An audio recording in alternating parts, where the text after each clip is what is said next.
Propaganda in the 70s, Chapter 3 of Alex Carey's study on managing public opinion, the corporate offensive. The corporate campaigns to influence and change public opinion during the pre- and post-war periods have been largely directed at the grassroots, with a primary purpose of reaching large numbers of people directly and thereby changing public opinion. These campaigns continue into the 70s, and they are necessary. First Vietnam, then Watergate produced a disastrous collapse in public regard for all American institutions, and for business in particular. So in 1975, the Advertising Council again initiated a national program of conservative economic education on a scale similar to the post-war program. In 1977, Fortune described the continuing Ad Council campaign as a study in gigantism, saturating the media and reaching practically everybody. By 1978, according to expert witnesses before a congressional inquiry, American business was spending $1 billion per year on grassroots propaganda.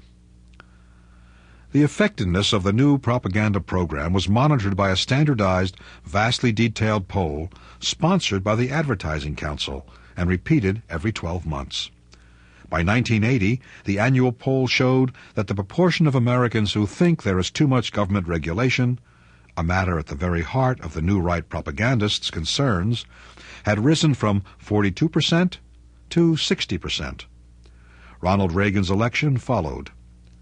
A New York firm which specializes in monitoring public opinion for business reviewed the changed mood of American politics and observed, "Between Jimmy Carter's election in 1976 and Ronald Reagan's victory in 1980, the outlook of the American people underwent one of those decisive shifts that historians generally label as watershed events." The review speculates about possible explanations for the startling reversal of public opinion, but it entirely overlooks business's billion-dollar propaganda campaigns.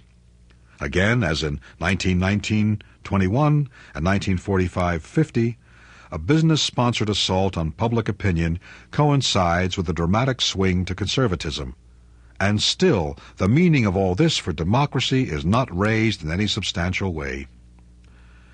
Yet another form of propaganda is developed in the 70s. It is the hallmark of the emerging neoconservative movement, and Alex Carey calls it, as distinct from the traditional grassroots, the treetops propaganda. What you're about to hear now is the chapter on think tanks and their role in the election of Ronald Reagan, from Alex Carey's study, Managing Public Opinion, the Corporate Offensive.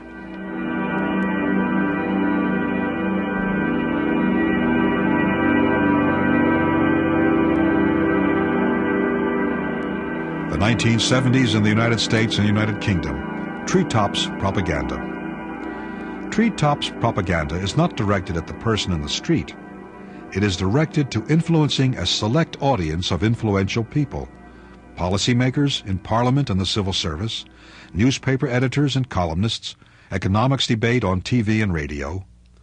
Its immediate purpose is to set the terms of debate, to determine the kind of questions that will dominate public discussion. In a word, to set the political agenda in ways which are favorable to corporate interests. As this tactic succeeds, public discussion no longer assumes, for example, that affluent societies have a first responsibility to provide jobs for all who want them, and the debate is instead about whether 6% or 10% is a natural, and by implication, acceptable level of unemployment. It is no longer taken for granted that we have a right to clean air, and the debate centers on how far the cost to industry of pollution control is economically acceptable. The debate ceases to be about how far it is necessary for government to be involved in the economy, and centers on arguments for reduced involvement and schedules for achieving this. The debate is no longer about whether unions have too much power, or even too little power given the huge size of contemporary corporations, but about which is the best way to reduce that power. The tactics by which such changes in the political agenda are secured is for the corporations to search out articulate conservative economists and amenable academics, gather them together in lavishly funded, tax-deductible think tanks, and pay them handsomely to inundate relevant debate with an endless stream of books and research reports. In the U.S., the work of the many private think tanks which develop policies on a range of national issues is known as policy research. Such organizations have been around for a long time, some more right-wing, like the Conference Board and the Hoover Institution, others less right-wing, like the Brookings Institution and the Committee for Economic Development. The 1970s saw the emergence of an aggressive new breed among these organizations, which, lavishly funded by corporations, produced an incessant flow of market-oriented studies. Perhaps most importantly, the new think tanks placed a quite new emphasis on promoting and disseminating their products nationwide, that is, on proselytizing. The new or revitalized think tanks and the scholars they recruited virtually created the neoconservative movement of the 1970s. I would like to add here another observation from Noam Chomsky, an observation that addresses the particular danger of propaganda that is directed not at the people at large, but at the educated parts of the population. One reason that propaganda often works better on the educated than on the uneducated is that educated people read more, so they receive more propaganda. Another is that they're the commissars. They have jobs as agents of propaganda, and they believe it. By and large, they're part of the privileged elite and share their interests and perceptions. The rest of the population is more marginalized. It doesn't participate in the democratic system, which is overwhelmingly an elite game. Such propaganda directed at the educated, the elites, at lawmakers, as well as those who interpret the laws, is the main function of think tanks. The most important of the new think tanks is the American Enterprise Institute for Public Policy Research, AEI, founded in 1943 with money from Lilly Endowment, Ford, Weyerhaeuser, and Reader's Digest. AEI gained such importance during the first Reagan campaign that it assumed almost mythical powers with Reagan's first election, and, according to the New York Times, a consultant to frustrated Democratic Party members told them, quote, "They ought to remember that AEI did not win the election, but that Reagan did." End of quote. Reagan himself, however, gratefully acknowledged the support he had received from AEI. One of the first visits he paid to anyone after his election was to the AEI, where he received a standing ovation. Reagan addressed the meeting and said, quote, "I just want you to know that we'll be looking closely at your observations and proposals. This kind of working relationship with the AEI is one the next administration wants to maintain during the next 4 years." End of Reagan quote. Reagan then proceeded to choose 6 top appointees for his first administration from the pool of AEI scholars. As a cheerleader for the free market economy, the Heritage Foundation organizes communication among what it calls a resource bank of 1,000 academics and several hundred other policy research groups. In 1978, the president of the foundation, Dr. Fulner, addressed an international conference of corporate opinion managers assembled in London.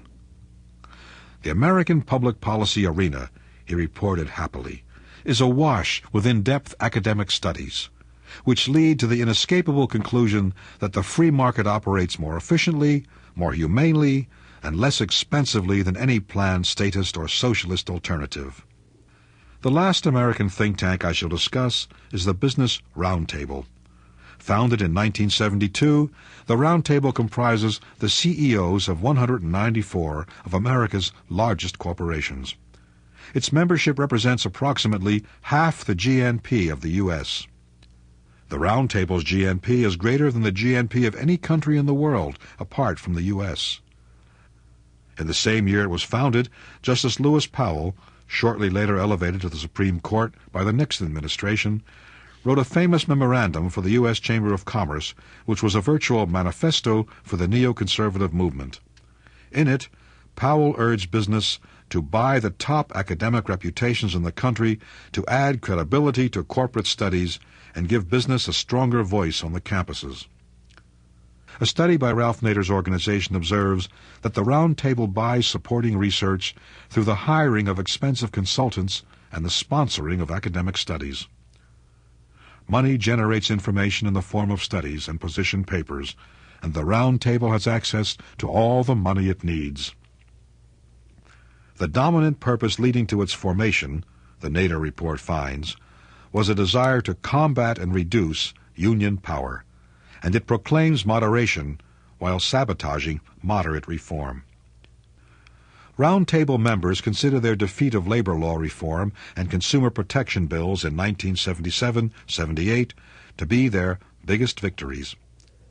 It is instructive to consider some of the means the Round Table and its allies employed to achieve these victories.